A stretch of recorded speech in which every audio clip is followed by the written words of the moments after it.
Broadcast now then. Nice.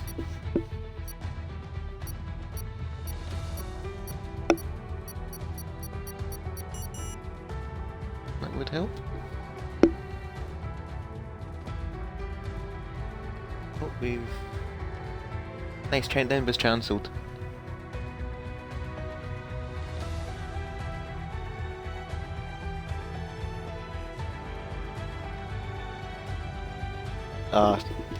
Right, well we had to put the lobby in it on invite only, so we don't have a repeat of, what was it? It was tier 1 Monaco where someone just kept joining the lobby.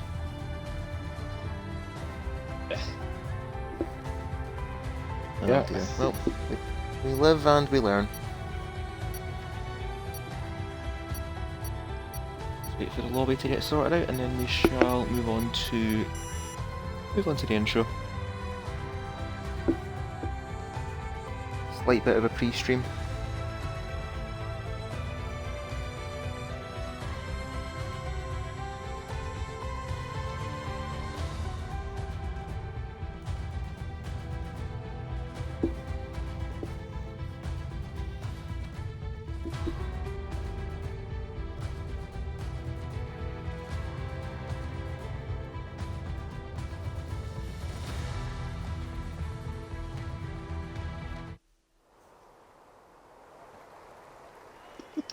Ah, the rain has returned from Mexico. That's not a good sign for the Drid, unless your name is Brookieman. Right, well on that note, hello everyone and welcome to the FPRL Formula 2 Season 2 Championship. This is round 6 of the season. I would say we're here in sunny France, but that would be quite the contrast. It's pouring with rain, and if you saw last time out in Mexico, then there's one driver here who absolutely loves the rain, and funnily enough is the Scotsman of Brookieman. Joining me once again this week in the Totoms position is Silverside Boy. Hello. Nothing more? Right, just a simple No. hello. Yeah, as we said last time out around Mexico, it was a near perfection but an absolute distinct performance from Brookieman as they took the lead of the Drivers' Championship from Tornado. And as we enter round 6, both Brookieman, who's actually out on track right now, and that's an excuse for me to get my telemetry up. Well done me. But yes, Brookieman and Tornado both separated by 5 points in our Drivers' Championship. And looking like there's quite a few people getting their inaugural laps in now. But just one thing I want to throw up as well is that, at least from experience from the main tiers, around France, Gary, it's very punishing on a driver's tyres. I'm thinking about from last season, starting on the softer compounds, it wasn't always the best, say, because the tyre wear was, like you say, was so heavy. But I don't actually know what it's like in the F2 cars on full wet tyres for this qual session. It might go exactly like Mexico did, where like your best laps are usually set near the start of the session, and then you couldn't get anywhere near it because the tyre was just so bad, or it just got wetter. I think it did in Mexico. I suppose, as you said, we don't know much about the Formula 2 series around France because this is the first time we've visited Le Castellet in the Formula 2 series, and it won't be long until we go to France in the main tier series as well, so a little bit of practice here I would think for tonight's Drid, as Brookieman is going to start a lap around France. So Gary, if you'd like to take us through the lap of the championship leader. Yeah, as Ricky comes down the main straight into turn 1, it's going to go as wide as possible to make it good enough wide so he doesn't then go through this corner and go wide next, which will invalidate you because the track limits around here are absolutely horrendous as goes through turn 3 and 4. medium speed chicane. Go as never go as wide as possible.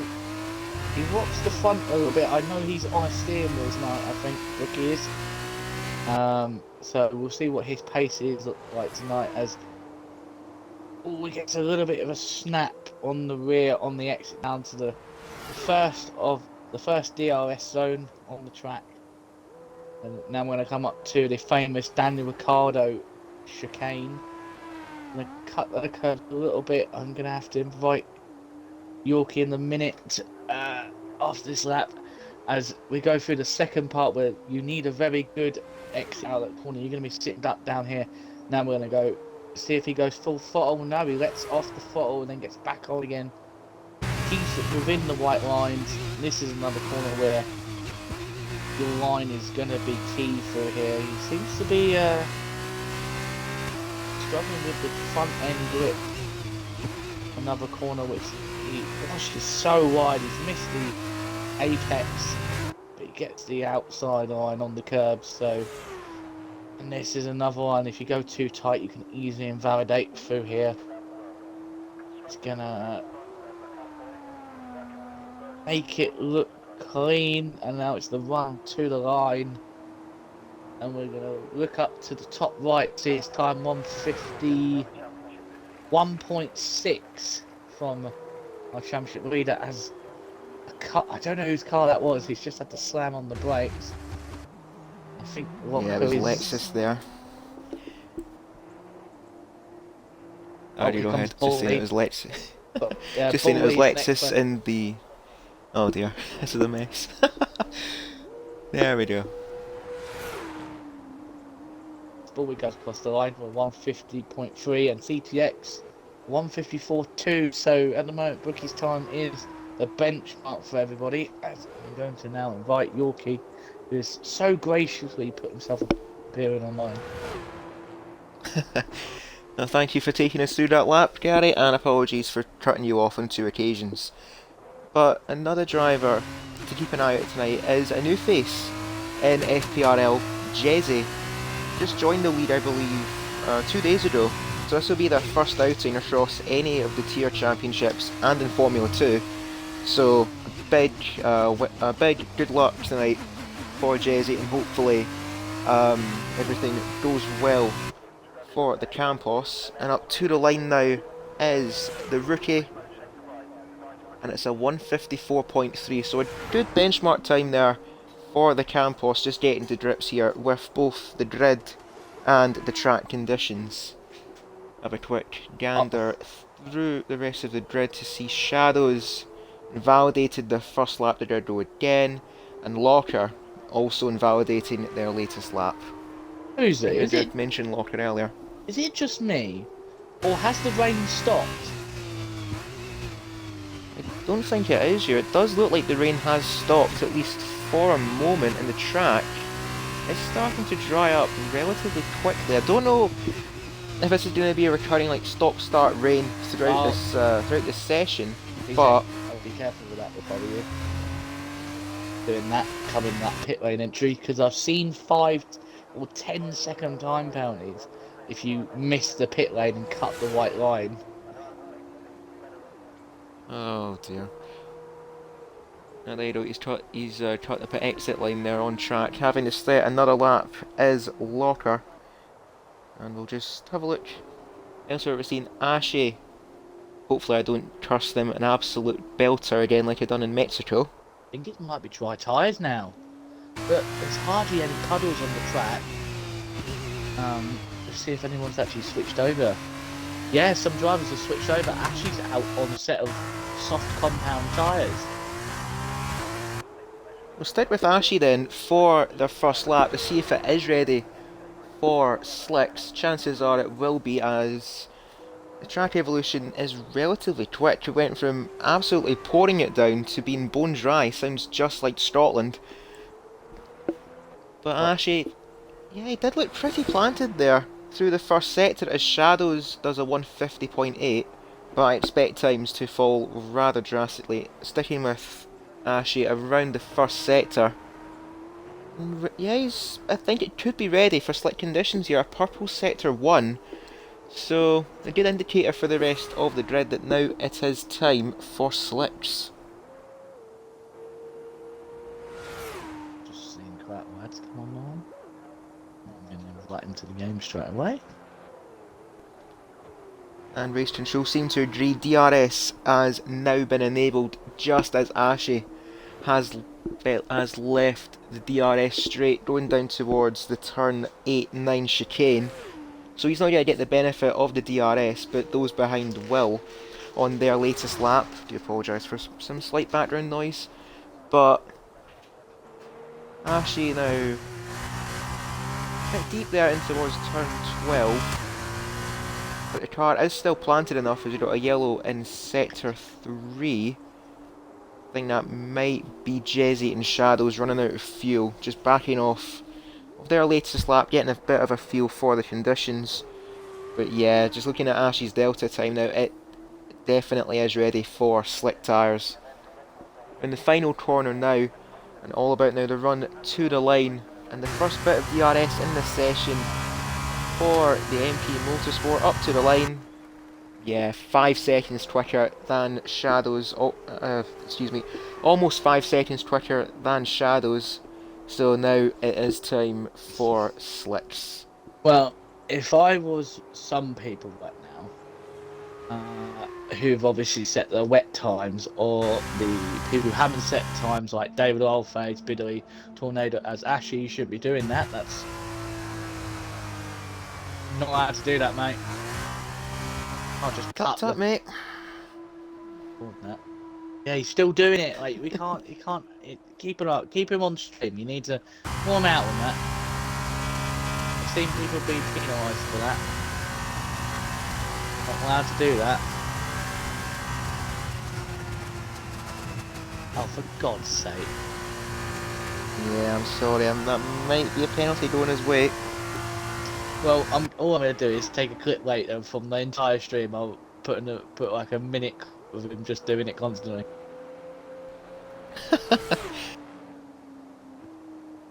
Oh, that's dangerous. Never mind. He's obviously doing the alternate circuit.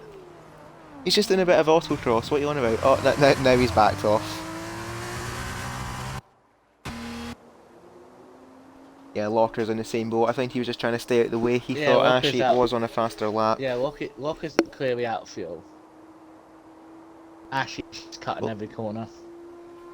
Yeah, we'll let Locker off with that one, but just the nature of the track here, fuel is going to be an even bigger problem because it's not really it's not a slow track, despite what the times will suggest. It isn't really like a slow-ish sort of track. It's not like Monaco in a way, but it's almost reminiscent of Silverstone. You've got some very long straights, you've got some fast-flowing corners, and as we brought up earlier, the tyres are going to take a lot of punishment, both potentially in the sprint, but most definitely in our feature race to come.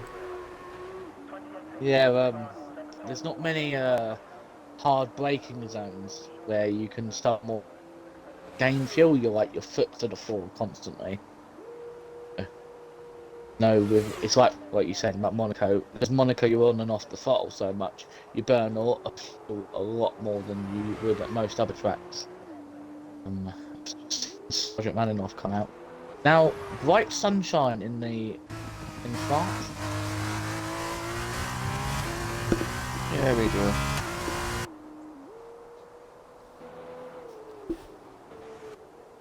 And actually, now you bring up Sergeant, we'll jump over to Sergeant Rananov for their first lap of this session.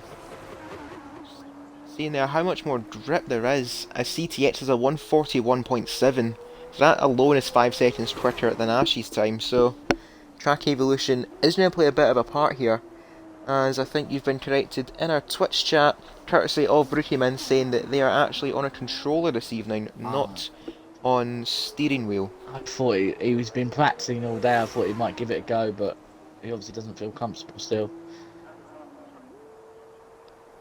Making the step up from controller to racing wheel as Brookieman and still leading the championship, and also should say a reigning champion as well. I know I keep mentioning it, but that's what commentators normally do. They repeat themselves quite a bit.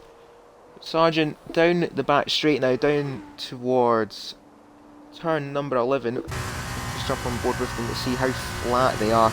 Just absolutely no lift in the throttle. Nearly 180 miles an hour down towards turn 12. Corner that I find that you don't really need to brake as much. It's more of like a half throttle, then on the exit, full power sort of corner, and then this final sector is just a bunch of really slow, tight corners. Careful to avoid the pit lane white line. It does relatively well. And then this final near enough 90-degree right-hander up to the line now for the Sargent. Well, this time puts him second in a 42.0. So that's a pretty solid lap there for Sargent. Yeah, it is. Like I was saying earlier, maybe the strategy here is not to go out until near the end of the session when the try is at its driest and the most grippiest. Because obviously we've gone from wet conditions to dry. You need to wait for, I don't know if this is actually a thing in the game, but I know this isn't a thing in us, to put rubber down on the track and let it grip in. I assume it'll be the same as in the game. Yeah, because at the end of the session the track's going to be at its most grippiest. But the only problem is there's going to be a lot more traffic, because everyone's going to be thinking the same thing now I've said it. Let's hope it's not a traffic paradise. We're seeing a few other cars leaving the pit lane now, as Lewis Yorkie is beginning their first lap of the session. Locker out on track as well, and David Lawface out on track, hoping to score some more points from the previous outing in Mexico, as I think Ashe will need an invite to the session. I'm not sure. Just looking at the Twitch chat real quick. TS9. I do apologise.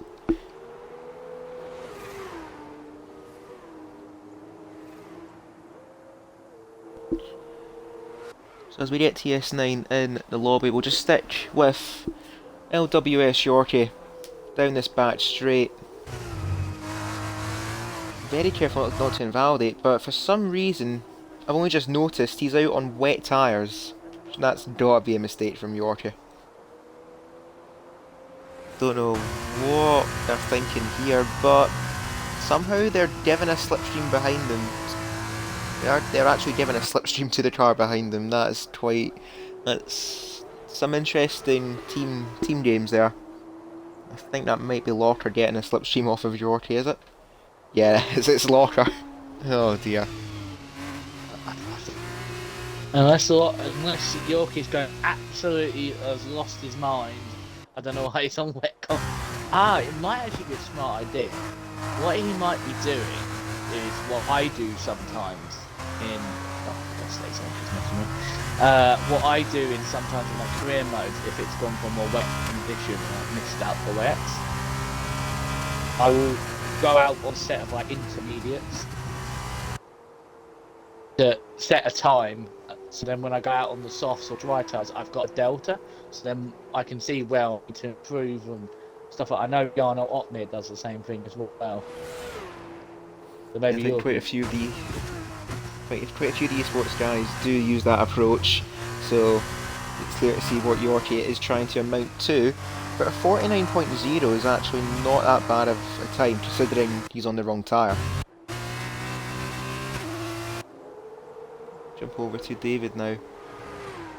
Their latest lap. We've got just over 10 minutes left of this qualifying session, and we've not even gone through the main format for the Formula 2 weekend. Oh dear. Truly professional. So for those who are new here to FPRL and the Formula 2 series in general, we have a 30-minute qualifying session as opposed to the 3 sessions of qualifying as Lexus goes fastest. But this 30-minute qualifying session will determine the grid for both of our races. The first race coming up will be our sprint race, in which the top 10 places are reversed. So as of right now, it would be Bali, or Bali as we keep we keep saying and calling them, they'll be on pole. Locker would be second, then we've got Jezzy who'd be third throughout the top 10, so that'd be flipped. But for the feature race, the grid right now will be the main starting grid for that feature race. Has that confused you? I certainly hope it has not. If it has, I do apologise. But David, I've just noticed as well, David invalidating on their current lap, so that's not went well for them. But Locker on their first flying lap, there's a 143.6, so that puts them currently in 5th.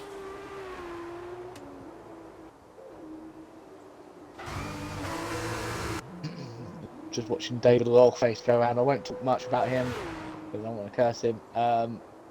He's had a very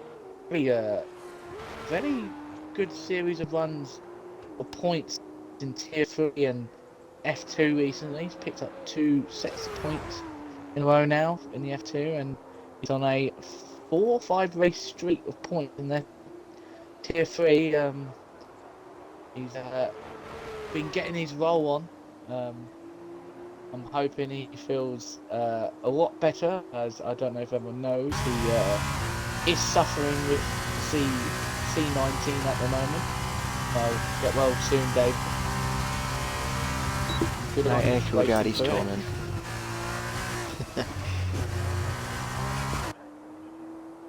It's gone purple, so he is faster than 10th place man, because that's what it says. That's how it goes by.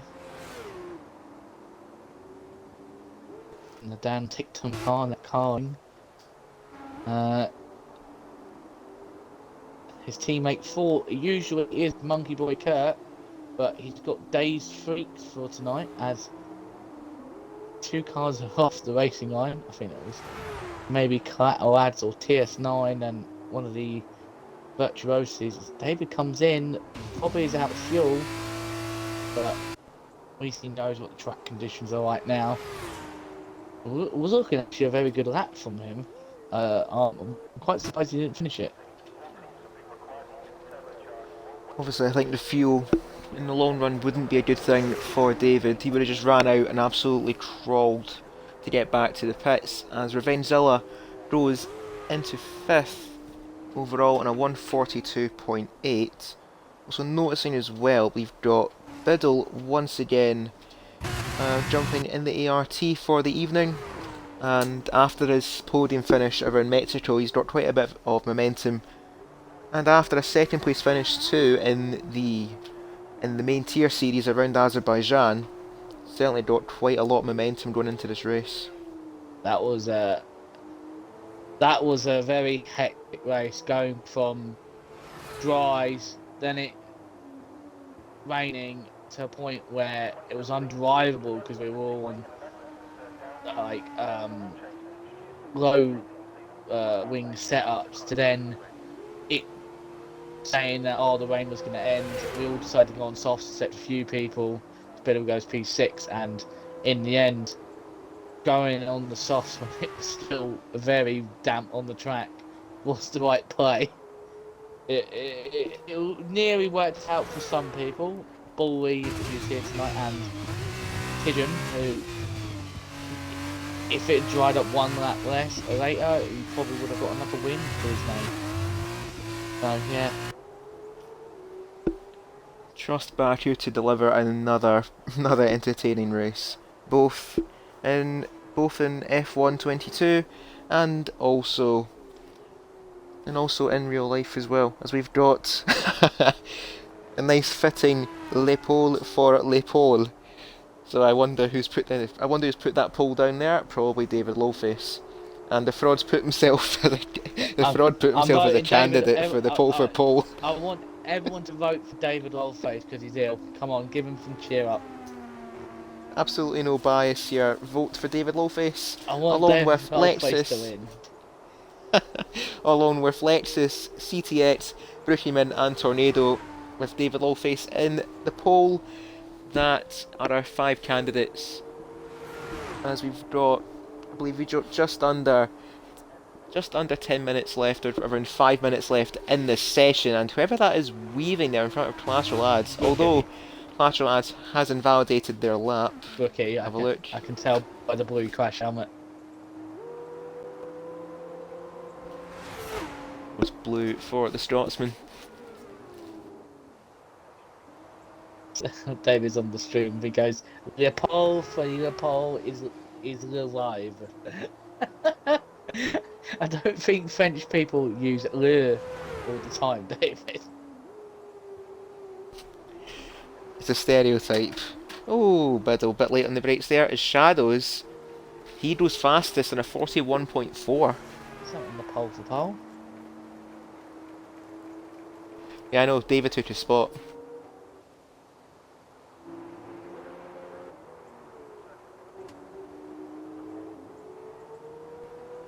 But I suppose one driver who you've actually not mentioned whatsoever this evening is Tornado. Of course, I believe they missed out the last weekend around Mexico, and have lost the championship lead because of it. So, quite a big night for Tornado, trying to respond and potentially give Brookieman a little bit of a warning to say... I think Tornado did race last week. Remember, he had the connectional issues.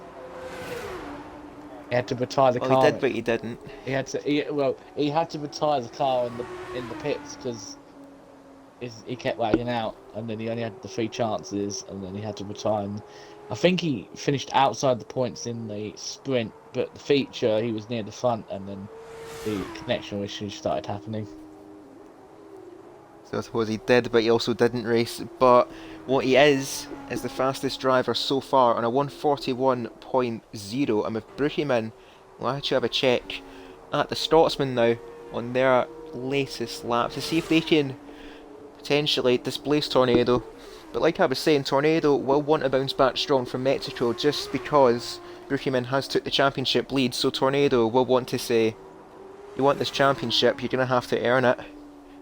Because Brookieman did join a bit later than everyone else, but that absolute flawless run in Mexico has propelled him into this title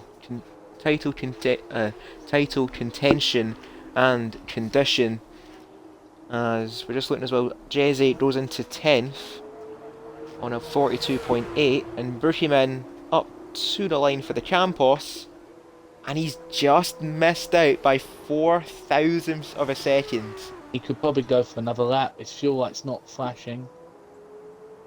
His teammate has spun, but also very nice to get out of the way. Minor inconvenience for Jesse. And with that, that's actually put Ashy now into 10th. So as of now, they're going to be getting the sprint race pole, TS9, on their latest lap as well, with Collateral Ads, who's also is validated once again. That's not ideal for the high-tech, but he's going to go for one more lap, so we'll leave him to it. And TS9 also in one of the high-tech cars. And as I've not mentioned for a little while, you brought a slight bit of bias towards the high-tech team, haven't you?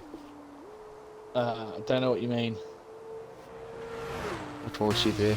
It's not like I finished 3rd in the championship last year with that car. Well, barely finished 3rd, but you still did get P3 overall in the opening championship. Well, the opening season, I should say, of Formula 2. I think We'll have a jump back now.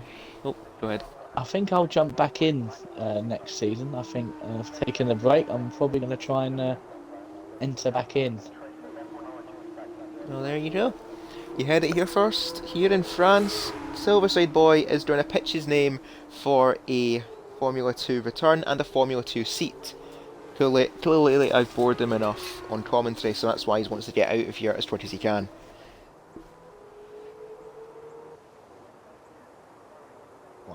You got to finish this lap. I've seen he's managed to get through the 2 dangerous points of the track without validating, so as long as he doesn't get this second to last corner wrong. Jessa has tired.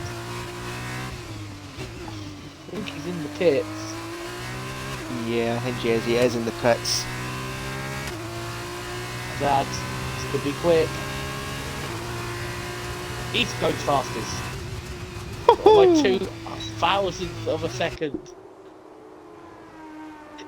An absolute stormer of a lap there from Collateral Ads, and now the top 6 are all covered by 6 thousandths, oh, the top three, excuse me, are covered by 6 thousandths of a second. You might want to go to. Wow. You might want to go to yeah. Oh my word! It's like Ads has pulled up his big boy pants for this weekend. Oh, Ads is on the racing line, and he's blocked somebody. He's blocked someone completely. He's blocked Yorkie. He's not Yorkie, sorry. Who was that he blocked? Not sure, I think I missed that on the broadcast, but David setting a 42.8, that puts him in 15th, as we've got just over 1 minute left in the session, as Locker has retired from the session. I think they've done that in the pits. So only 16th place for Locker, who seems to be struggling quite a bit with qualifying form this season. I think I found out who it was he blocked. And I think he was only on the outlet. It was Tornado. That's playing some mind games like he did to Audi Ferrari in Mexico.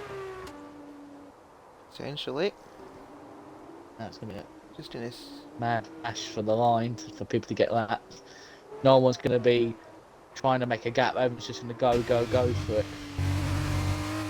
Absolutely. We don't know how long is left until the checkered flag falls. 13 seconds. So these three on the start line are going to be the only ones going to get their last laps in. These three. As the checkered flag falls, the Brookiemen will not improve on third. So that is their qualifying done. It's now down between Tornado. Can they beat Collateral As? They just need to find, I would say they just need to find 2 thousandths of a second. But, well, I don't know, that's going to be a very tough task. Well, I can say this now. Tornado and Zero have been quite smart here. I'm on board with Zero. Tornado's going to be getting a tow of Ashy in front, and Zero's going to be getting a tow off Tornado, so it's going to be close. You see how that pans out for all of them. But Days Freak, not mentioned him in this qualifying at all, but up to the line now for Days, and it's only 18th. So that's a bit of a disappointment there. And that puts Locker down at the bottom. Sargent has retired from the session. We've got this quartet now of Zilla, Ashy, Tornado joining the back of the train. Shadows doesn't improve in their time, that puts them in 4th. But Crossbury to the line now, and they also stay 5th. So no improvements there. CTX will not improve on their time as they've backed off. Oh, look at Tornado. But now we look. Look at Tornado, he's stuck right up the rear wing. He's a 10th down. He's lost it. Maybe not. The slipstream to the line now for the Charoos. Is he going to take pole away? No, he's not. Azura gets to the first hole. The Quattro Lads has actually done something that no one has done all season, and it stopped Tornado getting the pole. I believe he's the second driver to stop that as well, as Tornado is not impressed with Ashy in front of them, saying a bit of displeasure towards them. But Collateral Ads definitely pulled it out of the bag. He takes pole for our feature race, but it's Revenge Zilla who takes the sprint race pole, and we know what his pace is like in the sprint races. Yeah, I think for the drivers that he's got behind of CTX, Bully, if those three can get off to a good start, they might be able to pull away from the likes of Ads, Tornado and Brookie, who are very good at making their way through the field. And of course Yorkie is, I think he's got the most poles in the sprint races this season. I think he's got 3 to his name. But we started with rain in qualifying, and it's going to be dry for our sprint race. And I'm pretty sure to nobody's surprise if we get our director up. Yeah, everyone will be starting on the harder compound of tar. Just because tyre wear here is an absolute nightmare. And I think that might answer the question as to how bad the tyre wear is around France if everyone is starting on a set of hard tyres.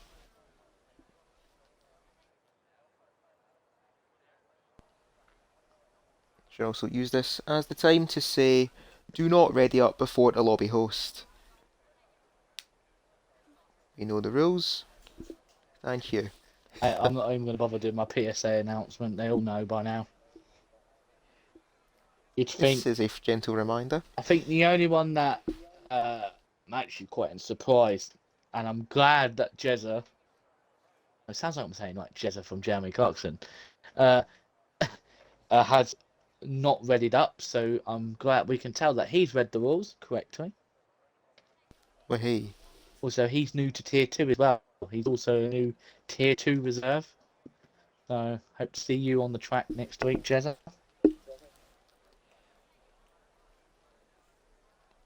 Also like to echo Gary's comments of, we hope to see you on track very, very soon.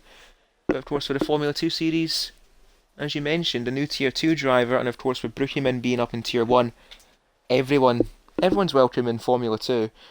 And this is a bit of a, well, I would say it's a little bit of how do I word this?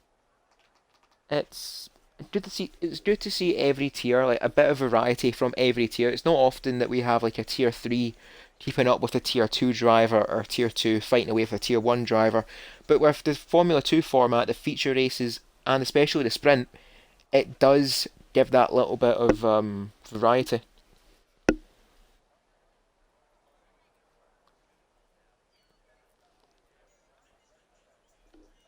Just wait now for the lobby to get itself ready and sorted before our first of 2 races this evening.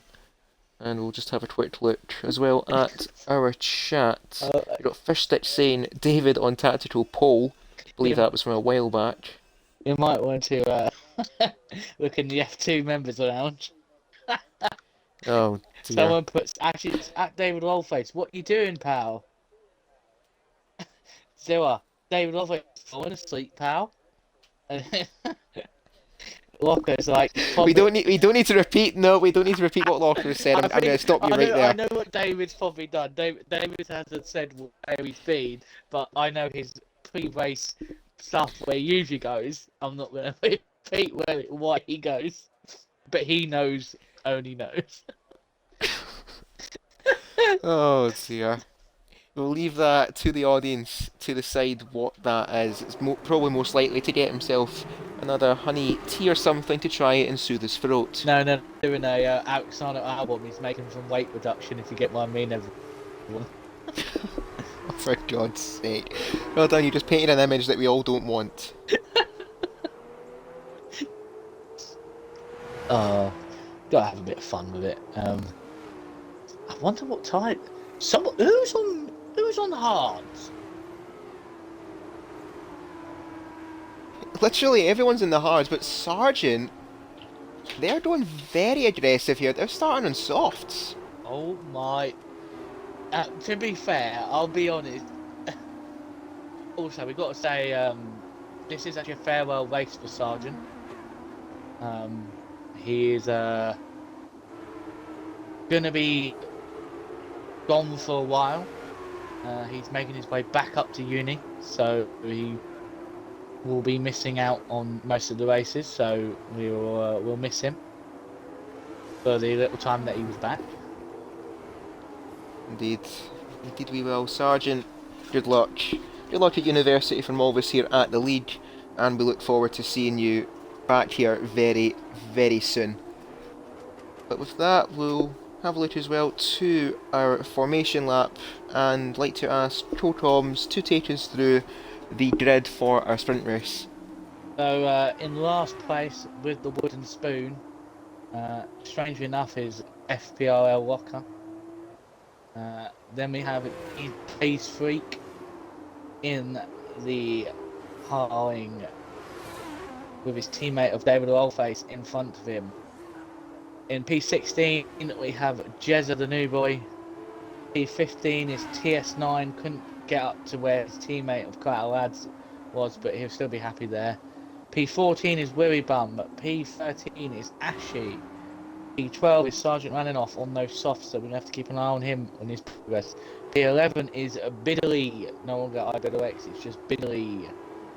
P10 and on pole for the feature is Collateral Ads 94. P9 is Tornado. P8 is our current championship leader of Brookie Min. P7 is Shadows or Ashdown. P6 is Croskery, the Irish wrecker, as I'm going to nickname him. P5 is Alexis. P4 is Yorkie. P3 is Bally. P2 is CTX, who's turned his car very aggressively, aiming at Revenge Zilla. That's a very aggressive Oh, start. look at that camera. Look on Zilla's point of view. Like on the off-board camera. And on pole for the sprint race is Revenge Zilla, who is running on the preset 4. So he's going to be munched off the straight. Thank you for taking us through that, Gary. And also CTX, a very aggressive start, hoping, well, hope a starting position, but we've got 5 lights here in France. They held for a long time, but it's lights out and away we go. We'll get our telemetry up real quick and see that Revenge Zilla has held it relatively well off the start, but we're 3 wide further back and multiple groups there. But it's Yorkie who gets the benefit of it. They're up into second, but immediately took back by CTX. And I think there's been a bit of contact at the back. But more importantly for Revenge Zilla, they've got the start they needed. CTX and hit it second, no, and we do have contact at the back. Contact at the back there, and it's involving Tornado again. They just can't catch a break. Oh no! Oh, Oh no, oh, the Towns have hit each dear. other with Mamalooka. Oh, his teammates carnage. Revenge Zilla is now pulled away at 1 second lead. CTX. teammate warfare all across the grid, both with the Dams and the Cheroos. But Crossery now around the outside of Bally. That's a brave move there from the Trident, and that's put him up into the podium. But this long straight here, it will benefit the slipstream pool, and Crossery having to defend to the inside there of the Virtuosi. Bally trying to hold it around the outside, but in turn that's allowed the flying stop of Brookieman. We've not even noticed him. He's all I don't have the words for it. Brookieman already up into third, and he's got 2 corners. Well, he's got 2 cars dispatched in the 1 corner. Bally trying to throw up the inside again of Crossery, but it's just not happening for him. We don't have the momentum on the exit movement further back, as Ashy and Lexus are getting a bit close for comfort. Sargent already up to 9th, starting on those softs, so he's making ground at the start. But it's Revenge Zilla who leads the field to start lap 2 of 11 here in France, with an 8/10 of a second gap. No, what I said about the bug has just happened to Tornado. Cost the line, he's retired in the pits. His championship might be up in smokes if the rookie keeps going the way he is. When there's smoke, there's fire, and all hope for Tornado has been burnt to the ground already here in France. But they will have the feature race to try and make up some lost points. But also seen as well, we've got Sargent on their farewell race, up a fair few places. He's already up to 8th, and we'll have a look at the positions graphic very quickly, if I know where it is. There we go. Seen this Sargent also up 4 places. We've got Collateral Ads up to 6th from the start. We've got Ashy up 6 places as well. And looking as well, we've got Yorkie having a terrible start. I don't know what's happened to Yorkie, but they're down in 11th, having the battle here with David Lawface as Locker picks up a time penalty for track limits. But I think the main fight here really is this fight now for 10th, as Lexus has got a good run here on Biddle, but he's just not close enough to really make a move stick going around turn number 12. But Sargent as well, he's definitely made those tyres work off of the start. Come on, Lexus, have him. Looks like Lexus has got the lower wings than Biddle, but it's like Biddle is struggling on top end speed as Lexus has gone for the dive in the final corner. It looks like it's going to be a drag race down to turn 1. Does Lexus have the straight line speed to go to the inside? He's backed out of it, but that's put Biddle compromised. He's went wide around turn 2, so That means then Lexus will get the momentum down towards turn 3. These two are still going at it, wheel to wheel, as DRS has been enabled. But Biddle diving to the inside there of the Prema. He does keep the place, but that's allowed Yorkie to get up and alongside his teammate.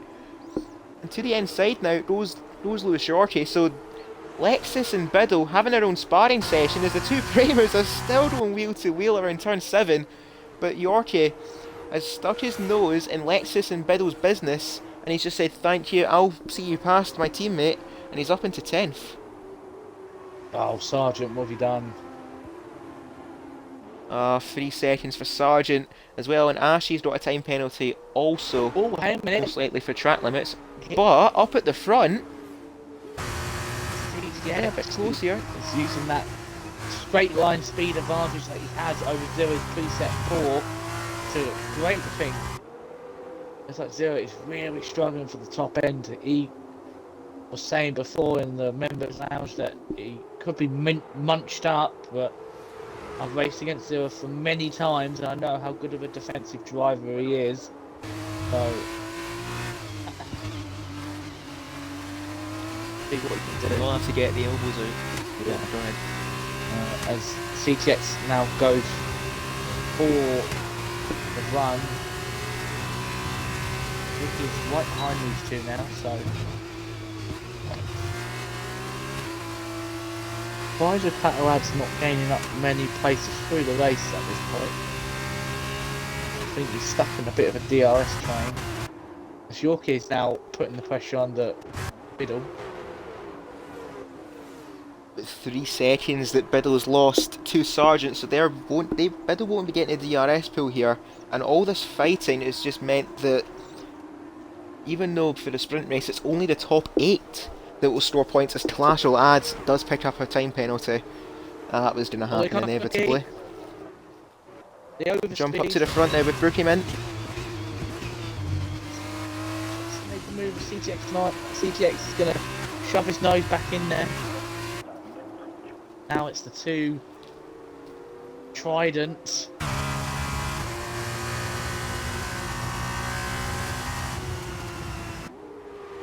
Oh, that's a great move from Cosgrave. That's a great switchback. He broke a little slightly bit out the gas just to get underneath CTX and has made the move stick. And as one Trident displaces another, Crossday up into the podium. And as you were mentioning earlier, Revengezilla said he was struggling with the setup. He will have to be a bit defensive. He will definitely need to get very, very defensive with who is behind them, and that's the championship leader. Crossday in third with CTX, dropping out of the podium going on to lap 5 here with Bolly. A relatively good race so far for the Virtuosi in 5th. Then you've got Collateral Ads, Ashy and Sargent having a go here at Ashy, but he's just not close enough. And I think now is around the time that those softs are going to start to fall away. And with one MP Motorsport in trouble, another one is in a little bit of trouble as well from the Campos of Brookieman. And Revengezilla, he's doing fairly well to just keep Brookieman behind him, just keep him at an arm's length. But this is where he's going to be in big trouble here. This long DRS run down towards the turn 8-9 chicane. We'll jump on board with Revengezilla and see the slipstream advantage Brookieman will get. Dancing down the straight is Brookieman, looking to the left, looking to the right, but Brookieman down to the inside of Revengezilla, but Zilla carrying so much more momentum around the outside, and he does keep the place from the Campos. But Brookieman does get the better exit out of the chicane. They're still level pegging, absolute wheel to wheel. Who's going to be the first to blink? It's Revengezilla who blinks first. Brookieman around the outside of the MP Motorsport, and the Scotsman moves back into the lead. Well, takes the lead actually from Revengezilla, and he takes the lead of the French Grand Prix. You forget he is the Flying Scotsman. No, sorry, that's FPRL Scotsman. I can't use that nickname.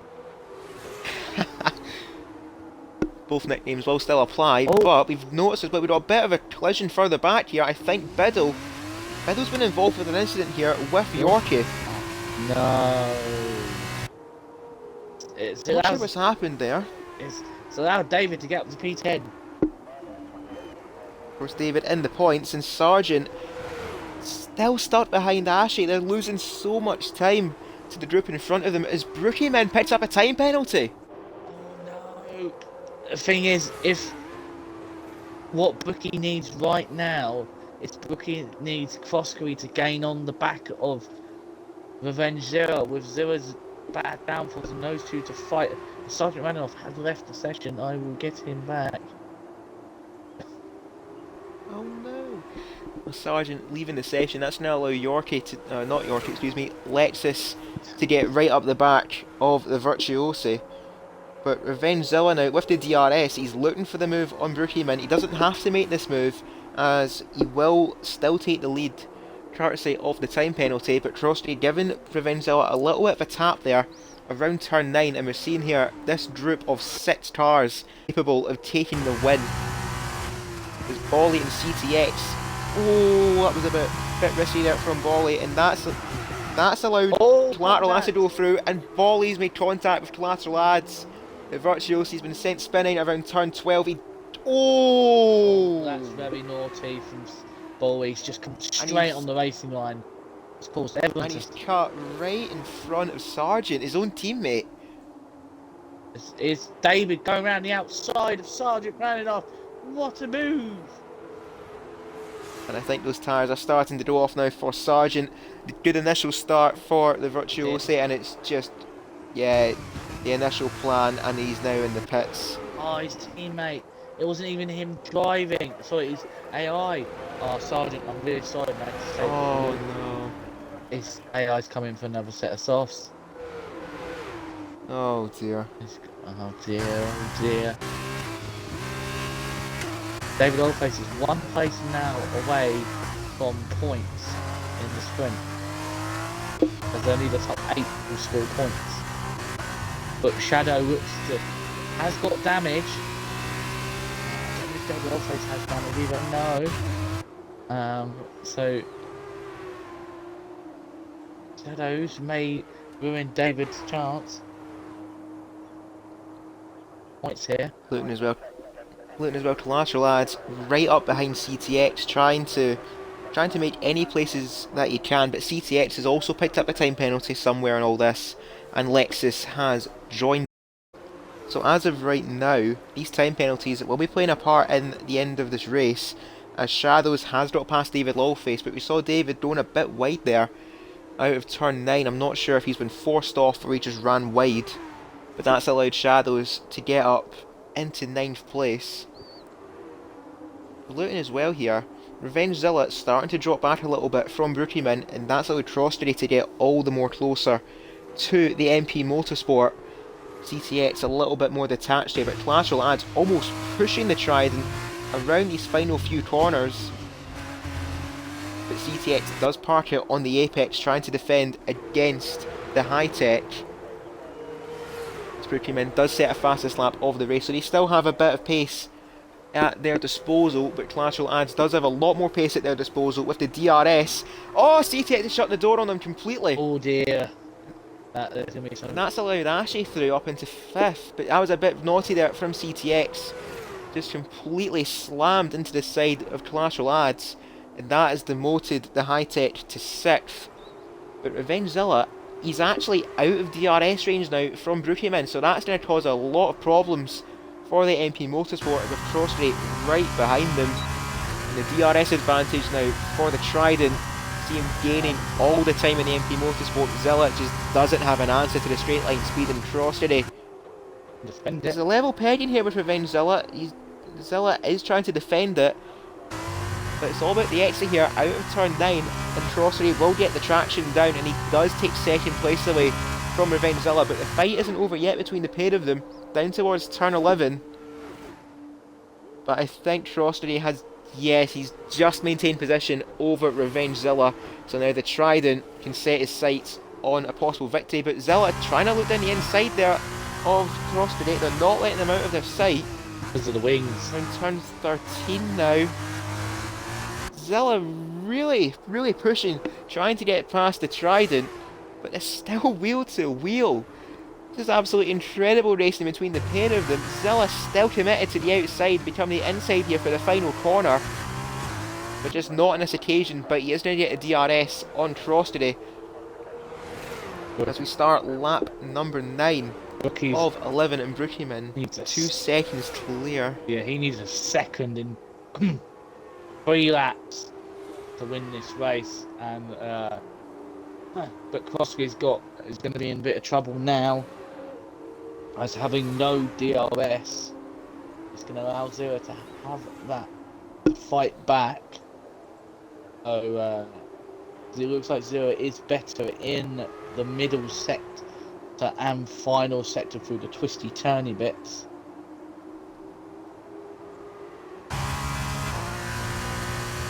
He comes.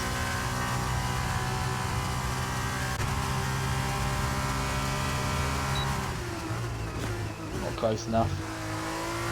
You can see Crostedy was a bit deep there. Oh, he's a bit deep into the chicane, and now Revengezilla has caught up to the Trident. But all this fighting, Brookieman is going to be forever grateful. He wants him to keep fighting up to the end of this race, because you see now is that gap that was originally 2 seconds before the main straight is now up to nearly 3 seconds. So that one mistake from Crostedy has both has almost put him out of the penalty window of Brookieman, and that's allowed Revengezilla nearly to get back up into second. Yeah, I'm just keeping an eye on the penalties at the moment. It's going to be close with some people with those higher penalties, like of CTX, and actually they could fall out of the point position.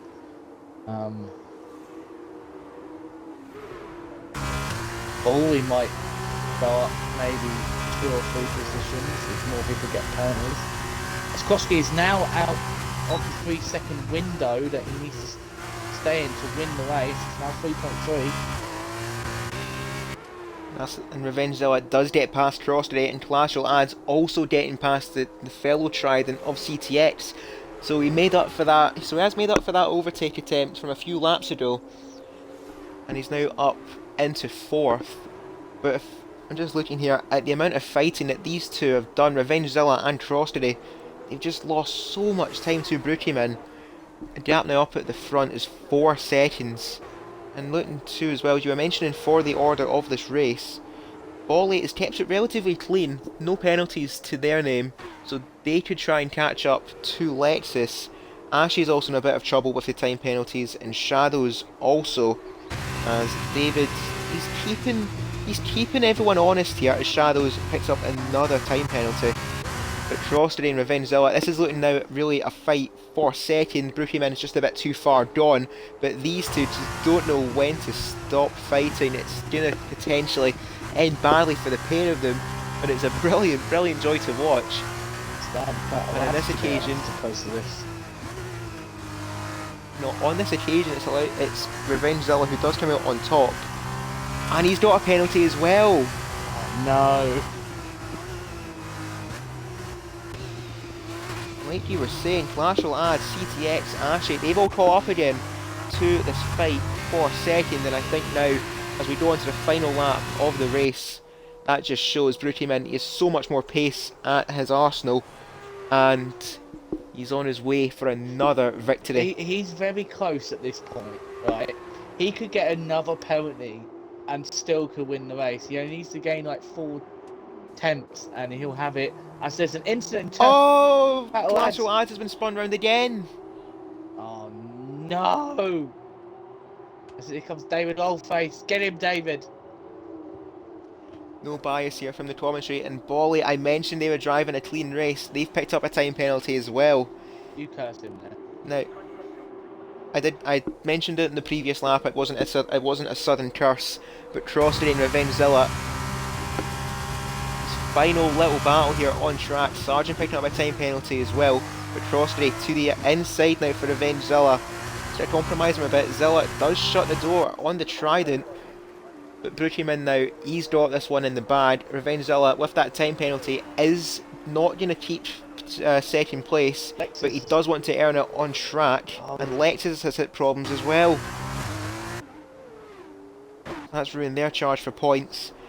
But just to keep to this fight for second between Revengezilla and Crostedy up until the final few corners, it will be Crostedy who will take second via penalties, from Revengezilla, but Brookieman, it's like deja vu for the Scotsman. Started in the midfield, worked his way up to the front, and from there on in, it's been one-way traffic. It's been 4 of a kind and Oh, he's 4 in a taking row for Brookieman, up to the line the for his piss. 4th victory in a row. Catch me if you can, says the Scotsman, and he wins the sprint race here in France. Crossstreet does Well, take the David bragging Allface. rights over Revengezilla in 2nd, Revengezilla taking 3rd, CTX in 4th, Ashy in 5th, and we've got Bolly, Collateral Ads in 7th, what could have been for Collateral Ads minus that spin, and David once again picking up a point in our sprint race. Shadows finishing in 9th, and Lexus rounds out the top 10.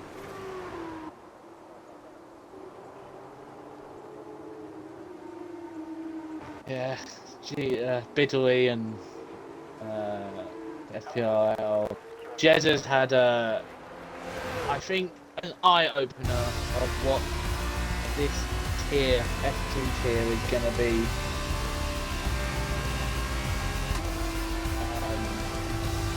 It's going to be like, as I think my driver day is going to have to be Brookie. I would agree with the game there. That answers that question, and as you said, Jezzy getting a rather harsh reminder, or a rather harsh welcome to FPRL. But the Formula 2 series, use it as a time to get used to the grid, used to the cars, and it is his first race after all. But nevertheless, it's going to be a cruel reminder, and he's probably wondering for Tier 2, if this is the state of if some of these guys are Tier 1, then goodness knows what Tier 2 are. But still, he wasn't too far off the pace, so I'll give credit where it's due. Jezzy, a little bit of a quiet race, but we'll see what comes in the feature race. But Brookieman, another victory to their name, 4th victory in a row for the Campos. Crossstreet, another podium to their name in 2nd. And Revengezilla, despite taking 2nd on track, got a penalty right at the end of the race, and that put him in 3rd.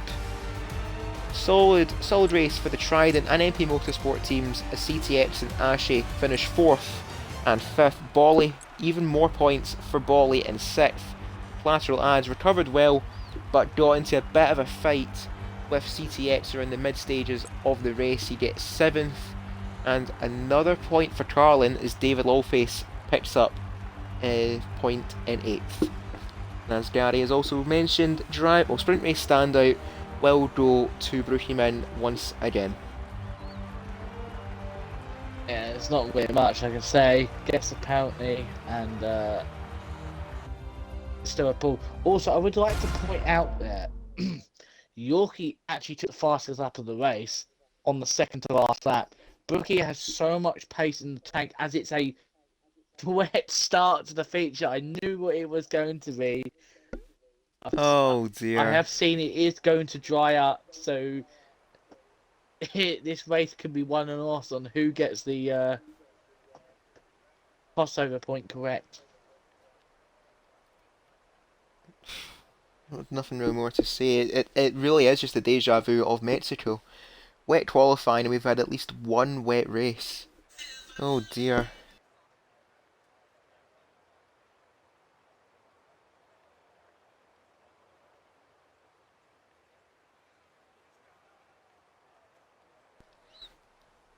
Might be time for another PSA. Although everyone does know it by now. Seems not. So it seems like the Totoms is away for a quick pit stop of the Rowan, and I think that goes for most of our drivers as well. So we'll have a look at the chat. At our Twitch chat throughout the sprint race, we've got Fishstick supporting David, saying get in David, and congratulating him on that points finish. Days saying that they might have to reacclimate to their car. It's a whole different ball game in the Formula 2. Tornado saying that they've got no luck. It was a bit unfortunate for Tornado in the sprint race, but like I mentioned, there's plenty more points to be made up in the feature race.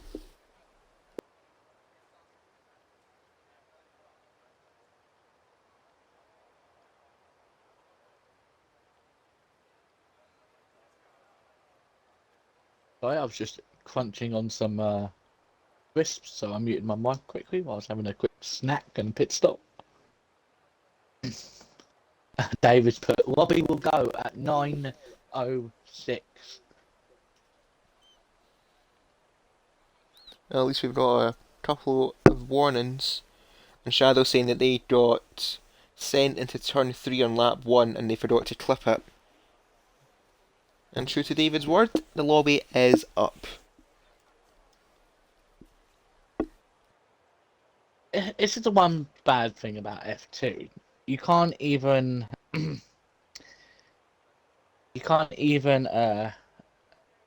maybe mess around with the strategy and maybe start inters and do what David did in season 2. Is it 2? No, season 3 of the Tier 3 race around Britain, where he actually started on the intermediate tyres and outsmarted everyone. But yeah, I don't understand why F2 cars don't have intermediate tyres. So, get away. It looks horrible out there. Definitely we need I thought Baku was bad. I'll be honest, driving around in those spray conditions on soft tyres was awful. I think you were on board with me when I missed my braking completely in turn 3 and just slightly tapped the wall. Yeah, no. You don't even need to run through the grid, because it's going to be exactly the same as it was in sprint. Other than top 10. Fair. Yeah, fair play. And of course, everyone will, to no one's surprise, be on wet tyres. But we'll run through the grid regardless, just to pass the time and to not sit in silence throughout the formation lap. So in 19, I'll take them through the formation laps then. In 19th, we've got Locker, hoping to try and make up some more ground in the feature race. 18th, we've got Days Freak. 17th, as well as teammate David Lawface, looking to try and store some more points for the Carlin team. In 16th, we've got the rookie in Jezzy, as Troskery has had problems and has been disqualified from the formation lap. In 15th, we've got TS9. Sprints were never his favourite thing around Mexico, but he did recover in the feature. In 14th, we've got the dams of Willybum. In 13th, we've got Ashy. 12th, in his final race for the foreseeable future, is Sergeant Rananov. And in P11, we've got Bidley, or formerly known as iBidlex. In 10th, we've got Revengezilla, the sprint race pole sitter, back down the order a bit in 10th, getting a bit impatient there behind the field of cars. In 9th place, we've got CTX. In 8th place, we've got Bally. 7th and 6th, we've got the Prema pair of Yorkie and Lexus. 5th, we've got Crossery, who got disqualified earlier. In 4th, we have the Charoux of Shadows. And in 3rd, we've got the sprint race winner on Brookieman. And on the front row for the feature race around France is Tornado in the Charoux. And taking his first pole of the season is the High Tech of Clash Lads, who on that last sector was causing absolute carnage for everybody. As TS9's got disqualified on his slow formation. Just picked that up there from Revengezilla's camera, that they were playing quite a few mind games, backing up the field quite a bit, going up towards the final few corners. But we've got 15 laps of rain here in France. Clash has their first pole of the season, and it's lights out, and away we go for the second time this evening. Clash Lads look to get a relatively even start, but Tornado challenging the High Tech in towards turn 1. They're going to be going wheel to wheel up at the front, and Tornado, he looked like he did get the better start, and he has got the better start. Tornado does take the lead away from Clash Lads with Brookieman in 3rd, and we've got the Premas coming to blows there out of turn 2. Both Lexus, I believe Lexus did make contact with his teammate Yorkie, but Lexus has came off worse in that exchange. Also looking as well, Jezzy making up a number of places at the start, Biddle dropping down the order, but it's Tornado, Clash Lads and Brookieman near enough as they were, with Shadows in 4th. We've got Yorkie in 5th, with Revengezilla and Bolly pushing the MP Motorsport along. Crossbury in 8th, and we've got Clash Lads. I think, Clash Lads has even more problems.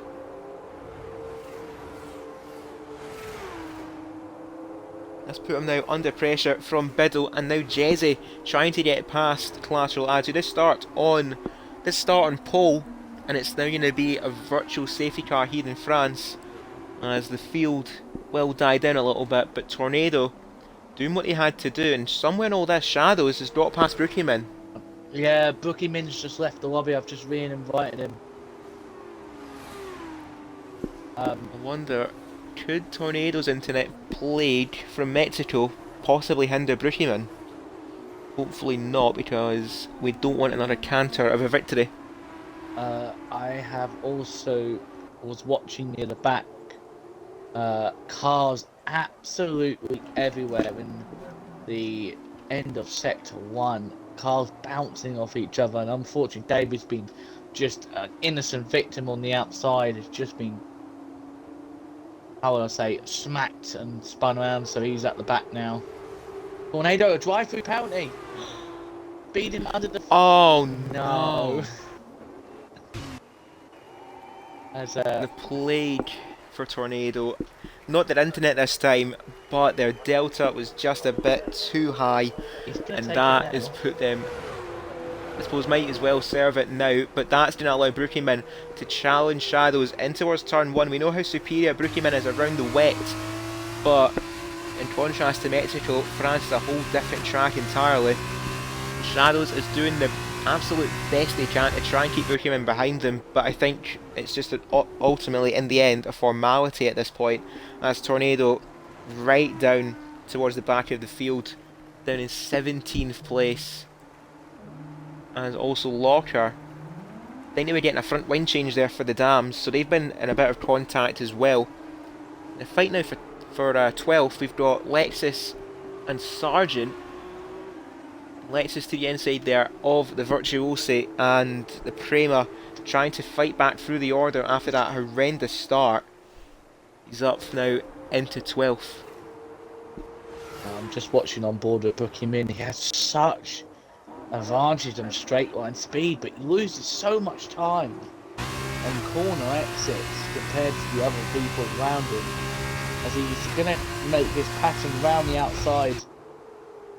He goes, Sergeant Maninoff 10-second time penalty, plus a 3. Oh dear, Sergeant. At 13 seconds in 1 second. As Bolly has got past Revengezilla, and Yorkie's now looking for a move on Brookieman. Yeah, the fight at the front getting very, very close here, and as you mentioned, Bolly did get past Revengezilla, so that's put the Virtuosi of Bolly up into 4th.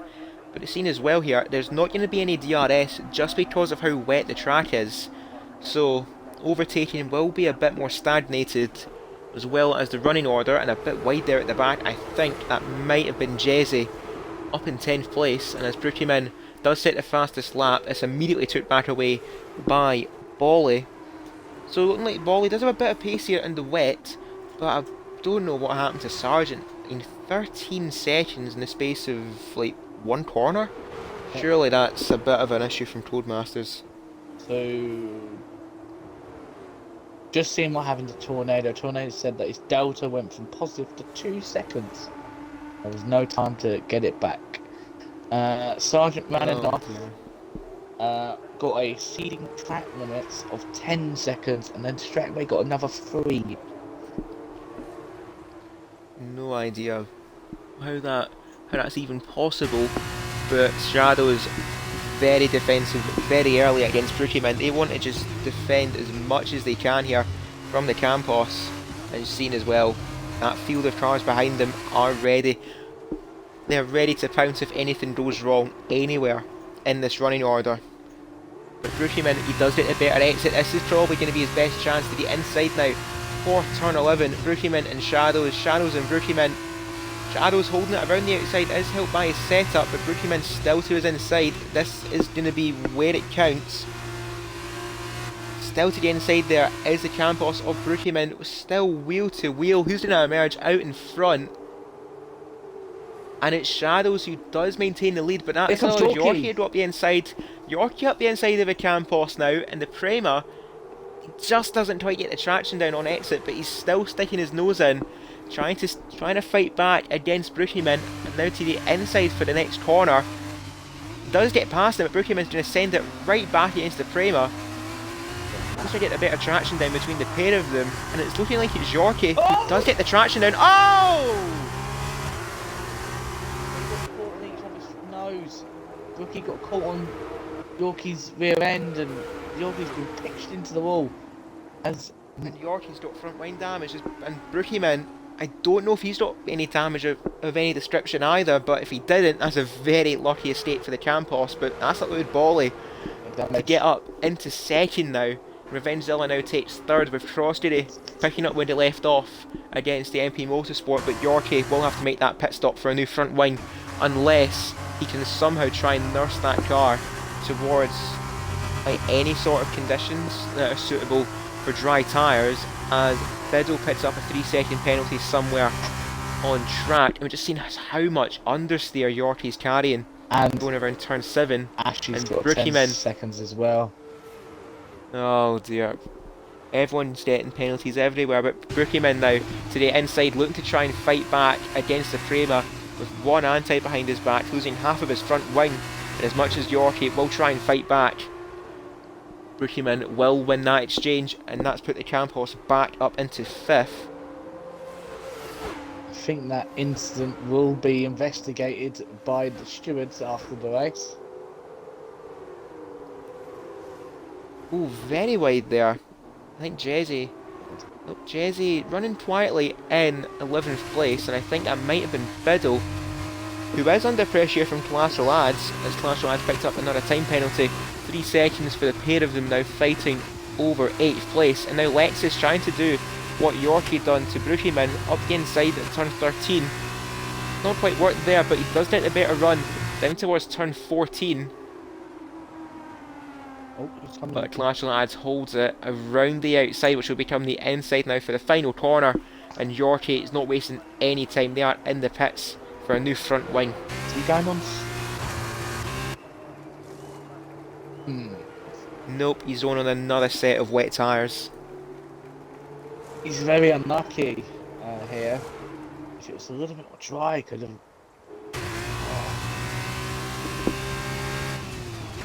If it wasn't as much damage, I think he would have tried to eke it out for a little bit longer. But looking to as well, Tornado, after serving that drive-through behind the safety car, they are now on a bit of a charge themselves, up into 12th. They've got nearly 4.5 seconds between them and the next car in front, which is Ashe, who's right up behind Jezza.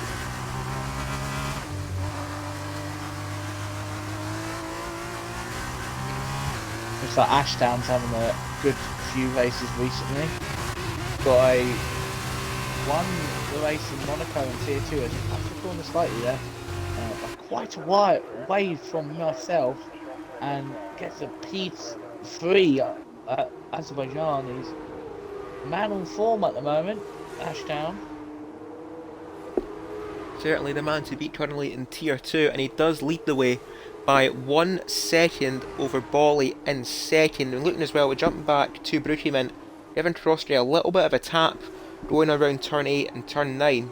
So Brookieman getting a little bit antsy, wanting to try and make up as much time as they can after that contact with the Prema of Yorkie. But we've seen as well a little bit of a field spread as well. Shadows minding his own business up at the front, and we've got a bit of a gap between everyone down towards 7th, where this is the main fight here. Lexus has got past Collateral Ads, he's now trying to get past Biddle. Both Collateral Ads and Biddle carrying time penalties. Lexus doesn't have one just yet, but they're getting they are right up behind that ART, and the rain is starting to lighten off a little bit. As Biddle gets a very bad exit, and that's just allowed Lexus clean around the outside of them, and that's the Prema now after that first lap contact, now up into 7th. And Tornado, the fastest lap of the race, they gained nearly 3 seconds to Ashi on that one lap. They are definitely on a charge. It's going to be a good recovery drive if Tornado can somehow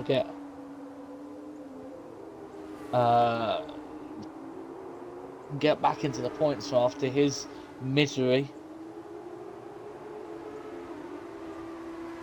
And Locker's calling it. Locker's going to call it there. So not a good evening for the Dams. And Sargent fighting away now with Days Freak over 13th place as David gets a time penalty. Down in 16th place is David, and now looking there. Oh dear. Lexus and Willie Bum have made contact going around turn 8, and Biddle got caught up in that collision as well, so collateral adds does take the place away from Biddle, and Tornado already caught up to and past Ashi. So that's Tornado up to 11th, but Willie Bum I think closed the door a bit there on Lexus, and that's now allowed collateral add right up behind the Prema, so both of the Premas having a bit of a war with everyone in this race. They're picking a fight with everybody. Yeah, I think Walker may have been struggling. No, he was a little bit. He's still feeling the effects from last night's meet-up. So Yorkie's trying to get his tyres up to temperature. Brookieman, he's just went right past Revengezilla. So looking like Brookieman has done there what Lexus did to Biddle the lap before. He just gets such a better exit out of the final corner, and Brookieman now back up into the podium. Meanwhile, Tornado is absolutely flying. Ashi and Jezza. This will be interesting to see how Jezza does on the combat.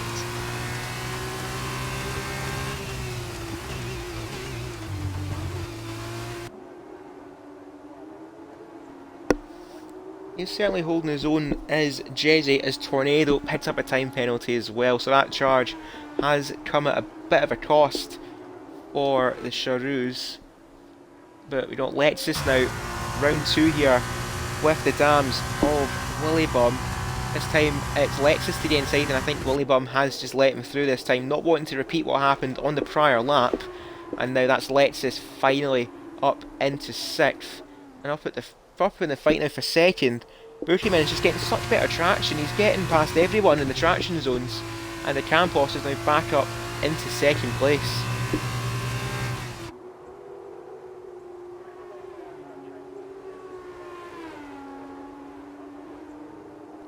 Bolly not giving up though, sticking right to the rear of the Campos. But I'm looking too as well, the rain is definitely starting to lighten off, and there's quite a few lighter clouds, so I wonder how long will it be until potentially we move on to slips.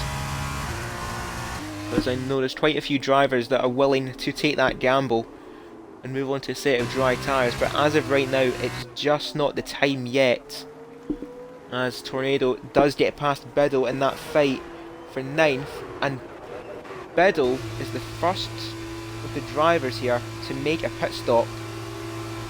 So big question here, what tyres will the ART go on to?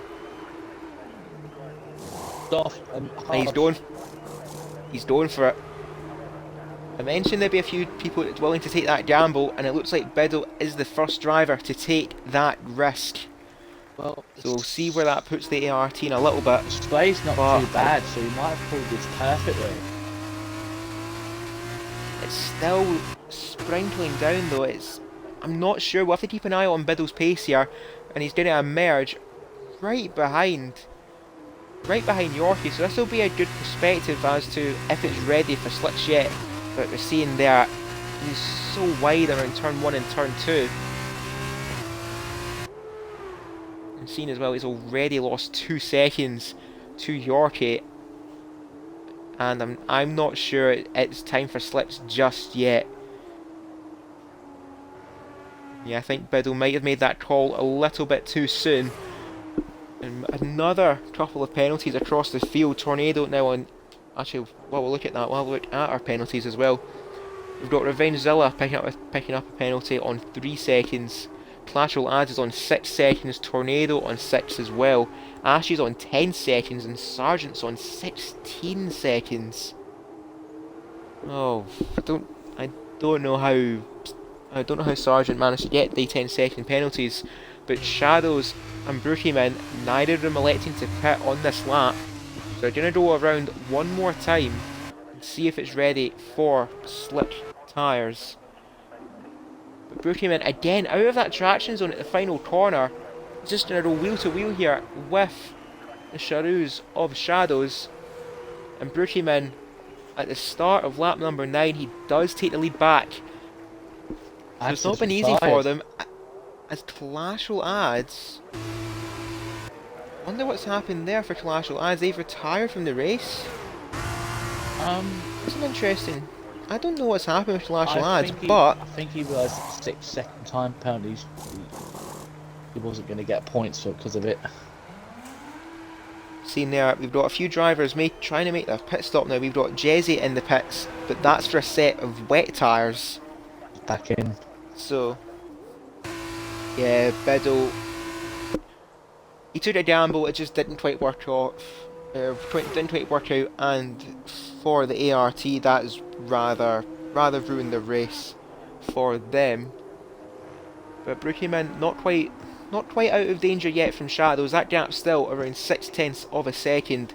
Bolly in third, with Revengezilla and Crosstray picking up where they left off from the sprint.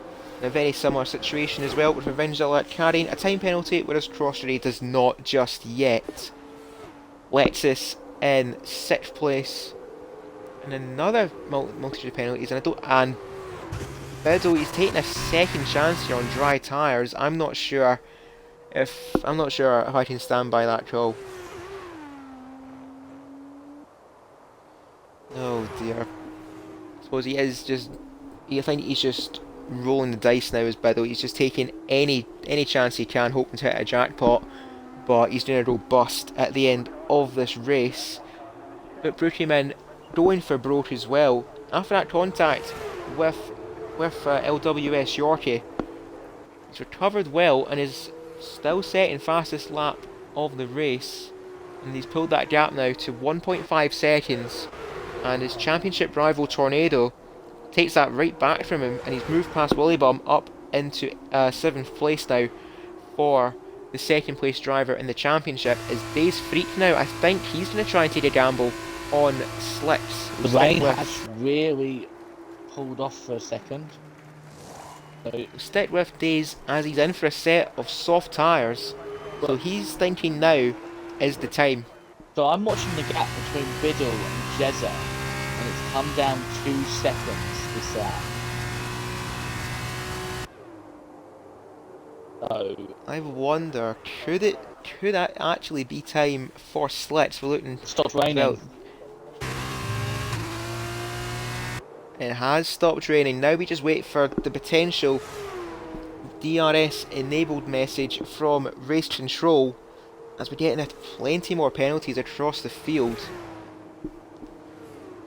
And Days Freak as well, in respect to Jezzy, they haven't really lost much time despite making that pit stop, and Revengezilla another time penalty, and that has most definitely ruined their fight with Crosstory. But I don't know, I think it's still not quite ready yet fully for slick tyres. We'll have a look here. Will Brookieman pull the pin? So I get the feeling here, if Brookieman doesn't come in the pits, which he's not going to, Shadows won't pit either. Will Bolly come in the pits? No, he stays out. Revengezilla. Oh. What? Oh, Zilla, you melon. That's a very weird way. And oh no, Zilla, and he's retired. That gave him a speeding penalty for that. No, David Longface coming into the pits. He's been giving us 5. Clearly, everyone thinks now it's the time for slick tyres. But Revengezilla, oh dear, I think instead of retiring from the race, I think she retired from FPRL after that. That was quite the mess up and quite the hiccup from the MP Motorsport. But looking as well, the top 6 drivers haven't made their pit stop. Crossery did make their pit stop and is onto a set of soft tyres, and I think now, surely this lap is the lap for slick tyres, because Jezzy's in the pits as well, so they pulled the pin a little bit too soon and they paid the price for it. Up at the front though, Brookieman still 2 seconds clear of Shadows in second. Bolly keeping the lead group honest in third. Then we've got Tornado charging back up to fourth. But the main question here will be, how much time will Crossery gain on this lap? The gap between himself and Ashe reducing all the time. It was originally 10 seconds plus after he left the pits. It's now down towards 8 seconds, and the DRS enabled message is up, so that's surely got to be a sign. And it is. Everyone. And Brookieman's got a penalty, and so does Shadow. Wait, Brookieman got 3 seconds, but Shadow's got 5 seconds. Bolly's got 3 seconds as well. And they're all getting pounds. Yes, they're all doing it. Bullybum has it. It's a bug. It's a bug with this pit lane. For some reason, even if you're between the white lines, it can still give you a 5 or 3. It is so rubbish. I've seen in other leagues wow. As long as the drivers take a clip of them peeling in the pits, the stewards can judge if they did deserve said penalty or will get it removed. Because, to be fair, and I'm looking as well here. Bolly has jumped Shadows in the pit stops, and Tornado, he's gonna fall right down the order because he had to wait for his teammate to come out the pits. But that has now allowed Crossery. He's now in second place with Bolly ahead of Shadows now, and Lexus recovering from the lap 1 incident, and he's now up into 5th. That's been a storming drive there from Lexus, and Tornado himself has put on a respective drive, but that's now came to a bit of a hiccup here. He's now right behind Sargent, and he's made contact with Sargent, and he's out after colliding with Sargent. Oh no. Oh dear, Tornado. Well, that's not the way that... When I said, oh, Sargent wants to go out with a bang, that's not what I meant. Well, he does certainly cause a few fireworks now on track and in the paddock, but these last few races for Tornado, it's been an absolute disaster, no other word for it. And I'm sure Brookieman, if he is listening to this broadcast and is hearing the news now of Tornado retiring from the race, that Jeremy Clarkson-esque level of smug has went to a Grinch-like grin for the Campos. He must be loving life right now, and the 3 seconds between himself and Crossery in second place. But I'm thinking by the end of this race, the penalties picked up for everyone making that pit stop might have to be retracted. I'm not too sure, but we need to see what the stewards say on that. There's Bolly now under pressure from Shadows. Shadows on the fresher tyres, on the fresher rubber, and he's now back up into the podium. As Biddle picks up a penalty as well, so Bolly down in 4th, Lexus a bit of no man's land in 5th, Willybum a quiet race but a strong race for the Dams in 6th, TS9 recovering well, currently in 7th, but 9 seconds of penalties compared to Days Freak on 6 seconds. And then we've got the fight over who can carry the biggest calendar between Sargent and Ashe, both on 22 and 23 seconds. I don't think they're getting points. I think David, what's going to happen is David's going to get a P9 out of this. If he can build the gap up between Yorkie and Jezzy, who might actually be on for a point here. If Jezzy can stay within 6 seconds of David Lawface, as himself and Biddle have made contact, and that's resulted in Jezzy losing a front wing. Well, Jezzy, we did say welcome to FPRL and welcome to the land of the Cruiser Comms Curse. You are not welcome courtesy of me. as Ashe Oh, on 26 seconds of time penalties now. Oh dear. He's finally got past Sargent up into 9th, but I don't think that's going to be theirs for much longer. But Biddle now, 12 seconds of penalties as well for Biddle, and they're going wheel to wheel here. Well, Jesse. Bit of lag there. For a minute there I thought Biddle turned into Jesse and put him into the wall. Thank you for that, Codemasters. But Brookieman, fastest lap of the race, and with just 2 laps to go here.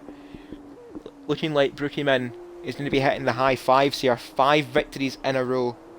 And the gauntlet that was originally put down in Spa, no one has been able to touch the Campos. just seeing in chat. Yeah, the Tornado puts in chat. Oh my god, why me? My heart goes out to you, Tornado. And Sargent not wanting to leave the lead without getting the most penalties in this race. 25 seconds for the Virtuosi. To be fair, he got 13 unfairly at the start of the race. As he's now got David Lolface all over his backside. And we've got to mention as well of saying that Ashe might be setting a new record for penalties. Getting out of the way. As David has got past Sargent. Oh, I think Sargent's had problems.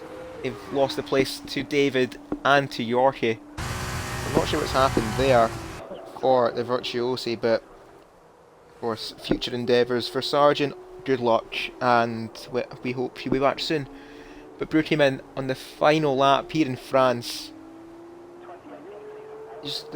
I don't have the words to compliment just how insanely quick Brookieman actually is.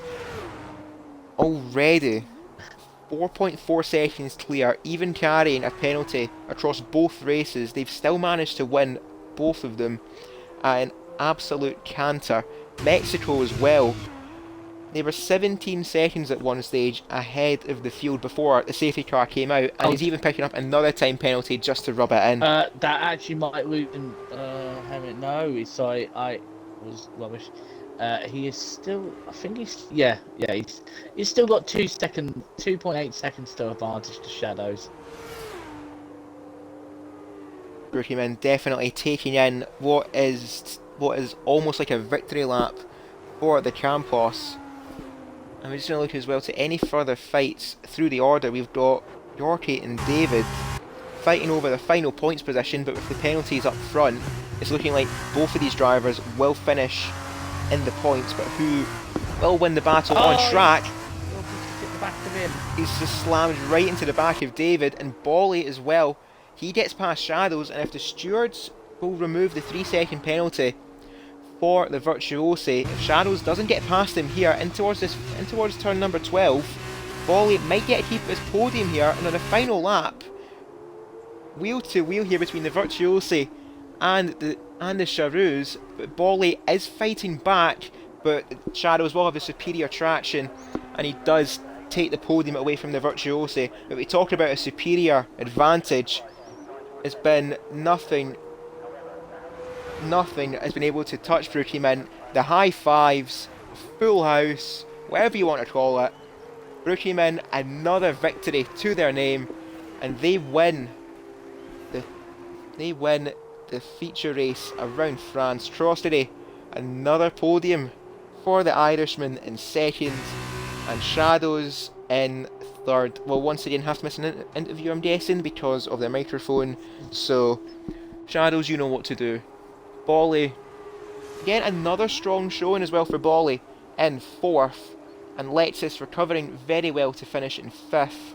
Then we've got Willybum, a bit of a quiet race for Willybum in sixth. Then the absolute scramble for points as Yorkie picks up 7th place, Days Freak picks up 8th, DS9 in 9th, and David, another point for the Carlin team and another point for David Lawface, rounds out the top 10. I will get the drivers in once I get my screenshots. Days Freaks gets driver of the day.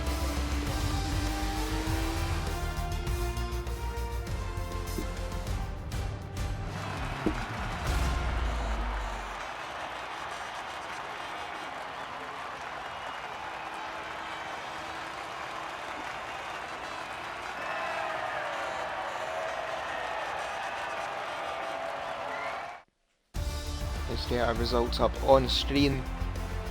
It's a bit of a returning theme now. Brookieman, another victory. That's saying 5 in a row for the Scotsman.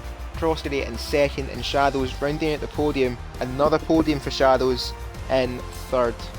Then we've got Bolly and Lexus 4th and 5th. Bullybum in 6th.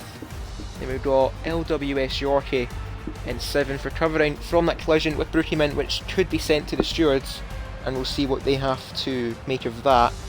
Then we've got Days Freak recovering to finish points in 8th. TS9 in 9th, as ironically our name will suggest. And David another point in 10th. So, I think you know what the next question is going to be, Gary. Who will be your driver of the day? Honestly, I am probably going to give it to Days Freak. I think he kept himself out of issues and he's got a great P8 out of himself. Well, there you go. So, Days Freak picking up the driver of the day for the feature race. As we get the Campos up on screen once again. Just waiting until everyone's in the party, which I think they are. And Days Freak having a little bit of a joke in saying, "Guess I reacclimate." I can't say that. I do apologise. They got used to the car. They got used to the car very quickly, and they are very grateful for the driver of the day vote. So there you go. Congratulations, Days Freak. And we get Campos on screen. Bit of a recurring theme here in the Formula 2 Championship. And so, who would you like to interview then? Would you like to interview our second place driver or our first place driver this evening, Gary? So, I'll do second, you do first. I'm fed up talking Brookie. Very well, we shall switch up a little bit then. Oh, thanks. Oh, that's a bit rude. Brookieman, it wasn't your turn. Anyway, so Gary, lead us away and interview our second place driver, Crossgray. Be sure, guys, to include your audio. So I'm here with our second place driver for the feature race of the French Grand Prix. I'm here with Crossgray. So Crossgray, how was that race going from wet conditions to dry? Pretty good actually. It seemed like I timed the crossover point. David told me a lap earlier, before the DRS got enabled there, lap 10, to go in, and it gave me about a 3 or 4 second undercut, which allowed me to get from P5, I think it was, to P2, which I think just settled the race down for me. Bit of contact in turn 1 in the first lap, but apart from that, it was pretty smooth. There was a good few battles to the head, hoping they were kind of going to bin it, but it just didn't happen. Hopefully Brookie would do something, but you know what he's like, he's just too consistent. This next question is for the sprint. I can't actually remember where you finished in the... I think it was second in the sprint as well. Am I correct? Yeah, I was battling some fraud. Yeah, you had a great battle with Revenge all throughout the race. Anything to say on your sprint race? Just surprised how clean the battle was, to be honest. It was just 4 or 5 laps of just pure side-by-side action, and then just, I think he got a penalty on like lap 9 or lap 10, so I just knew from then I didn't have to do anything stupid and just sit in behind him, and I knew the P2 was for mine there. My final question is, our next round is Austria. I don't know if you raced Austria last year in F2. Are you looking forward to Austria? Will you need much practice, as it's probably one of the easiest tracks on the game? You ask me the same question every week, and I'm going to give you the same answer every week. I've hardly raced any tracks around here. These are basically first times. About half hour of TT beforehand. And then that's it. So just see how it goes with Austria, to be honest. Okay.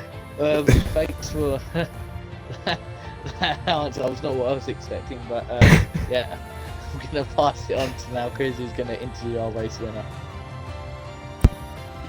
Thank you for that, Gary, and well done, Tross, today. Double podium and 2 second places for you this evening. Plenty of points in the standings as well.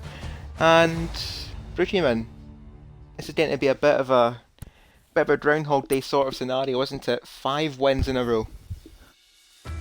Yeah, you know, usually Tornado's my rival, but I have to feel sorry for him tonight. He got very unlucky in both races, so unlucky to him. But yeah, I liked, well, in the sprint, had a good race.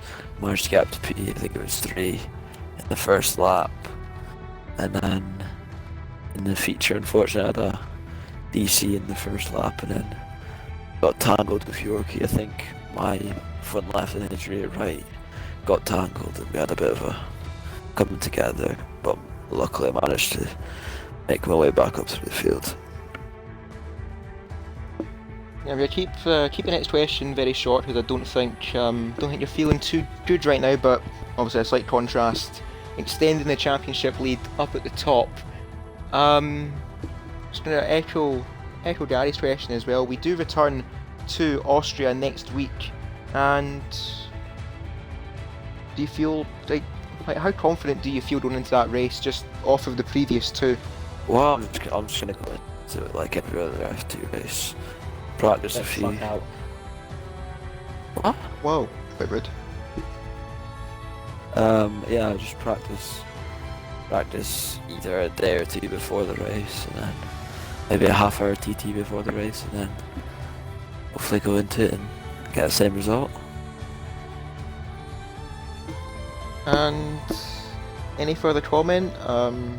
Just leaving it a bit open for the final question. Any further comment regarding tonight's race, or is that out on your end? Lucky to Tornado, actually, I do feel sorry for him. But unlucky tonight, but that's about it.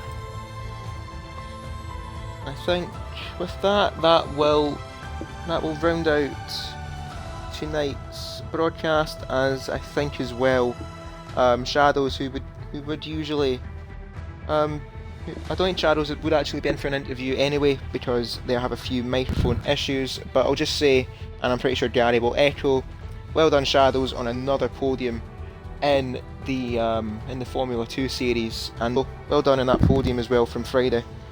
That though is going to round out tonight's broadcast for round 6 of our FPRL Formula 2 Championship Series. As mentioned on Friday, FPRL will be back this Wednesday, where the Tier 3 drivers will be heading off to Canada. Didn't mention yours truly because some football match might be taking place on the Wednesday and I won't be here, because football always comes first. I've got something to say before you go. Please, the floor is all yours. Okay.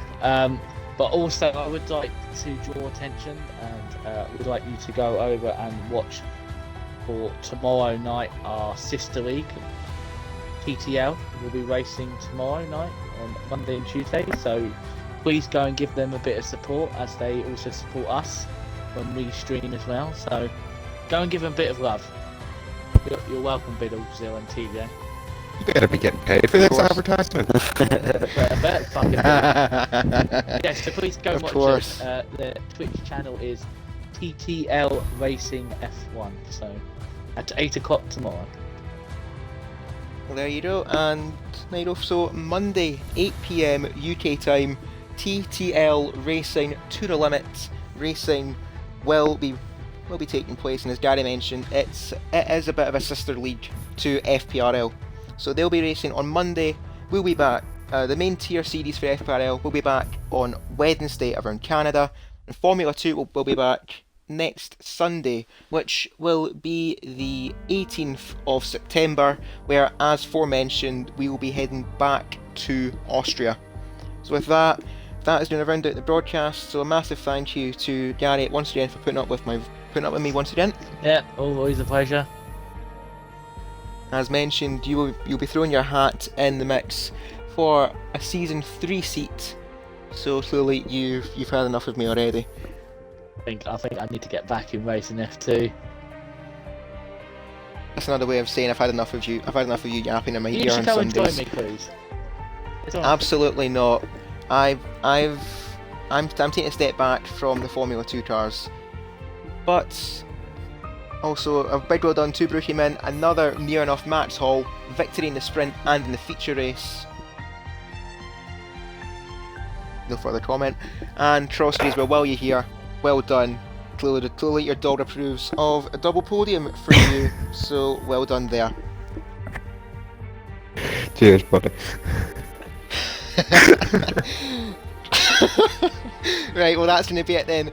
And I've been Truser1872, and thank you all for watching, and from always here at FPRL, good night.